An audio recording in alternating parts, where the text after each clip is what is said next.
যেমন আমি by Sholay click করলাম, ক্লিক করার পর দেখেন এখানে কিন্তু আমার একটা অর্ডার লিমিট বসে গেছে। বসানোর পরে এখানে 100% করে দেবেন, করে সেল সোলে ক্লিক করলে আপনার সোলোনা কয়েনের উপর একটা স্টপ লিমিট বসে যাবে, যেটা 130-এ আসলে অটোমেটিক। আজকের ভিডিওতে বুঝতে পেরেছেন কিভাবে নতুন নিয়মে একটা কয়েন বাই করবেন, সেল করবেন, স্টপ লিমিট বসাবেন। কিছুদিন আগে বাইন্যান্স তাদের আপডেট নিয়ে এসেছে এবং এই আপডেটে তারা নতুন এক্সট্রা কিছু ফিচার্স নিয়ে এসেছে এবং তাদের লেখার যে আগের ফ্রন্টটা ছিল ওই ফ্রন্টটাও পরিবর্তন করেছে। তো আজকের ভিডিওতে আমরা দেখব কিভাবে আপনি এই নতুন নিয়মে একটা কয়েন বাই করবেন এবং সেল করবেন।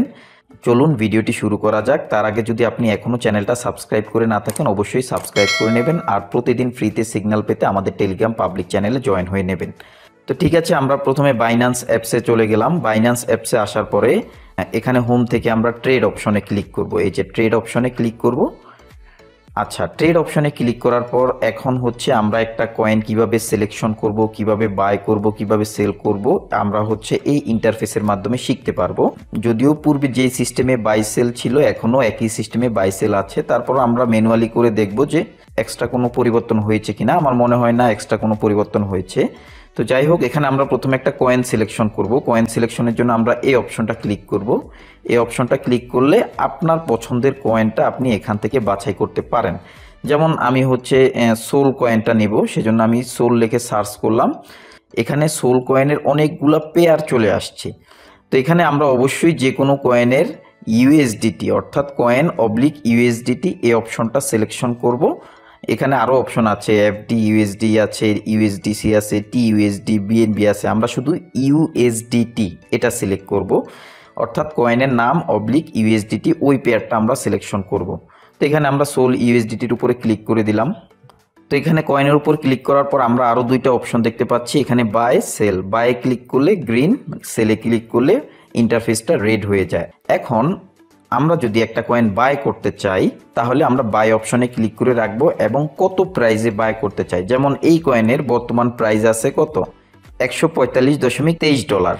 তো আপনি যদি চাচ্ছেন যে না আমি এই প্রাইসে কিনবো না, এই কয়েনটার দাম যখন আরও কমবে অর্থাৎ 140-এ আসবে বা 135-এ আসবে তখন হচ্ছে আমি এই কয়েনটা কিনতে চাচ্ছি। তো সেক্ষেত্রে আপনি যদি এখন যে বর্তমান প্রাইস আছে এই প্রাইসের চাইতেও যদি আপনি আরও কম প্রাইসে কিনতে চান তাহলে অবশ্যই আপনি লিমিট সিলেকশন করে রাখবেন, মানে আপনি একটা লিমিটে বাই করতে চাচ্ছেন।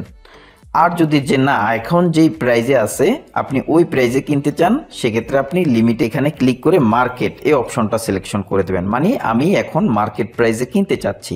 তো আশা করি লিমিট এবং মার্কেটের পার্থক্য বোঝাতে পেরেছি। তো আমি যদি এখানে লিমিট করি, লিমিট করলে যেহেতু আমি বাই করব, আমি এই প্রাইজের চাইতে আরও কম প্রাইজে কিনবো, সেক্ষেত্রে আমি এখানে উল্লেখ করে দিলাম 140। এই কয়েনের দাম যখন 140 আসবে তখন আমি এটা বাই করব।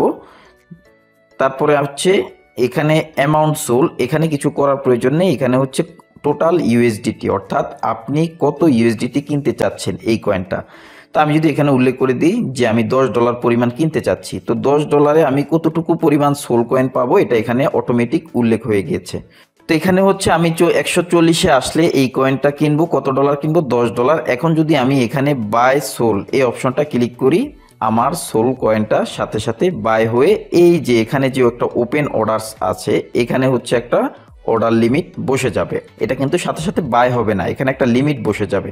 যেমন আমি বাই সোলে ক্লিক করলাম, ক্লিক করার পর দেখেন এখানে কিন্তু আমার একটা অর্ডার লিমিট বসে গেছে। এখানে এই কয়েনের একটা অর্ডার লিমিট বসে গেছে এবং কয়েনের দাম যখন 140 আসবে তখন এটা অটোমেটিক বাই হয়ে যাবে। এখন যদি আপনি চাচ্ছেন যে না এটা তো 140-এ আসতেছে না, অনেক সময় লাগতেছে, আমি এটা ক্যান্সেল করতে চাচ্ছি, তো সমস্যা নেই, আপনি এখানে সাথে সাথে এই যে ক্যান্সেলে ক্লিক করলে সাথে সাথে এটা ক্যান্সেল হয়ে যাবে। আমি ক্যান্সেলে ক্লিক করছি, এখন সাথে সাথে ক্যান্সেল হয়ে গেছে। আচ্ছা, আর যদি আপনি এখানে লিমিট দেন, মার্কেট অপশন সিলেকশন করেন, সেক্ষেত্রে আপনি জাস্ট কিছুই করার প্রয়োজন নেই, এখানে জাস্ট ডলারটা উল্লেখ করে দেবেন, উল্লেখ করে বাই সোলে ক্লিক করলে সাথে সাথে আপনার এই কয়েনটা বাই হয়ে যাবে। তখন কিন্তু এখানে অর্ডার লিমিট বসবে না, কারণ এটা তো বাই হয়ে গেছে, এখানে তো আর লিমিট বসার কোনো কাজ নেই। এই হচ্ছে নতুন নিয়মে কিভাবে বাই করবেন ওই সিস্টেম। আপনি যদি ক্রিপ্টোকারেন্সি সম্পর্কে আরও টিপস, ট্রেডিং সিগন্যাল ও আপডেট পেতে চান তাহলে আমাদের টেলিগ্রাম চ্যানেলে জয়েন হন, যেখানে ক্রিপ্টো মার্কেট সম্পর্কে প্রতিদিন আলোচনা ও ফ্রিতে সিগন্যাল প্রদান করা হয় এবং মার্কেটের আপডেট সম্পর্কে প্রতিনিয়ত ধারণা দেওয়া হয়। টেলিগ্রামে জয়েন করতে ডেসক্রিপশনে দেওয়া লিঙ্কে ক্লিক করে সরাসরি আমাদের টেলিগ্রাম পাবলিক চ্যানেলে জয়েন হন। এবং একটা কয়েন সেল কিভাবে করবেন নতুন নিয়মে সেম। এখন দেখা গেছে আপনি 140-এ ধরে নেন যে এই কয়েনটা 140-এ আপনি বাই করছেন, এখন আছে 145, আপনি চাচ্ছেন যে এই প্রাইজে সেল দিতে, সেক্ষেত্রে আপনি অবশ্যই মার্কেট সিলেকশন করে এখানে 100% করে দেবেন। 100% করে সেলস হলে ক্লিক করলে আপনার এই কয়েনটা সেল হয়ে যাবে। আর যদি যে না আমি 140-এ কিনছি ঠিক আছে, কিন্তু আমি চাচ্ছি 150-এ যখন এই কয়েনটার দাম যাবে তখন আমি সেল করব, তখন আপনি এখানে মার্কেট অপশন ক্লিক করে লিমিট সিলেকশন করবেন। লিমিট সিলেকশন করে এখানে হচ্ছে একটা সেল প্রাইস বসায় দিবেন যে 150-এ আসলে আমি এটা সেল করব। কত পার্সেন্ট সেল করবেন, তো সেজন্য হচ্ছে আপনি এই যে অ্যারোটা আছে এই অ্যারোটা মার্ক করে দেবেন যে আমি যা কিনছি তার 50% সেল করব নাকি 100% সেল করব, না 75% না 25%। অর্থাৎ আমি যদি 100% সেল করতে চাই আমি 100% সিলেকশন করে দেব। সিলেকশন করলে আপনার কতটুকু প্রফিট হয়েছে আপনি এখানে দেখতে পাবেন। 100% সিলেকশন করে সেলস হলে ক্লিক করলে আপনার এখানে সাথে সাথে একটা অর্ডার লিমিট বসে যাবে, কারণ এটা তো আপনি 150-এ গেলে সেল করতে চাচ্ছেন, সেক্ষেত্রে তো আর এটা সাথে সাথে সেল হবে না, এটা হচ্ছে একটা লিমিট বসে যাবে। আর এখানে হচ্ছে TPSL এগুলার কোনো কাজ নেই, এগুলার কাজ হচ্ছে আরও অ্যাডভান্স, এগুলা আমি সাধারণত ব্যবহার করি না, এগুলা ব্যবহার করার প্রয়োজন নেই। এবং এখানে লিমিট ক্লিক করলে আরেকটা অপশন দেখতে পারবেন স্টপ লিমিট। স্টপ লিমিট মানে কি, দেখা গেছে যে আপনি এই কয়েনটা সোল কয়েনটা 140-এ কিনছেন, নোট করে রাখেন 140-এ কিনছেন, আপনি চাচ্ছেন 150-এ গেলে এই কয়েনটা সেল করবেন, কিন্তু মার্কেট ডাউনে চলতেছে, কন্টিনিউ ডাউনে চলতেছে।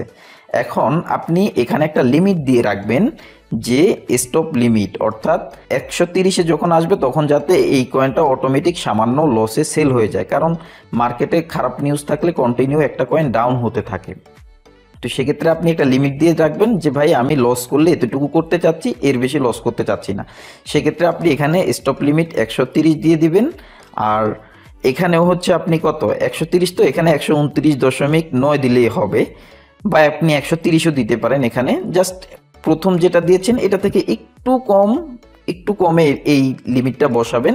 বসানোর পরে এখানে 100% করে দেবেন, করে সেলস হলে ক্লিক করলে আপনার সোলোনা কয়েনের উপর একটা স্টপ লিমিট বসে যাবে, যেটা 130-এ আসলে অটোমেটিক এখানে সেল হয়ে যাবে, সামান্য পরিমাণ লসে সেল হয়ে যাবে। তো এটা হচ্ছে স্টপ লিমিটের কাজ। যদিও আমি স্টপ লিমিট ব্যবহার করি না, কি জন্য ব্যবহার করি না এটা আপনি আমার ইউটিউবে ভিডিওগুলো দেখলে বুঝতে পারবেন, আমার মানি ম্যানেজমেন্ট ডিসি স্ট্র্যাটেজিগুলো দেখলে বুঝতে পারবেন যে আমি কেন স্টপ লিমিট ব্যবহার করি না। তো আশা করি আজকের ভিডিওতে বুঝতে পেরেছেন কিভাবে নতুন নিয়মে একটা কয়েন বাই করবেন, সেল করবেন, স্টপ লিমিট বসাবেন। ভিডিওটি ভালো লাগলে অবশ্যই লাইক করবেন, চ্যানেলটা সাবস্ক্রাইব করবেন, আর কমেন্ট সেকশনে জানাবেন যে পরবর্তীতে কোন ভিডিও নিয়ে আসলে আপনি উপকৃত হবেন, কোন ভিডিও নিয়ে আসলে আপনি ট্রেডিং সেক্টর থেকে প্রফিট করতে পারবেন, এটা আপনি কমেন্ট সেকশনে জানাবেন। তো ধন্যবাদ সবাই, ভালো থাকবেন, আসসালামু আলাইকুম।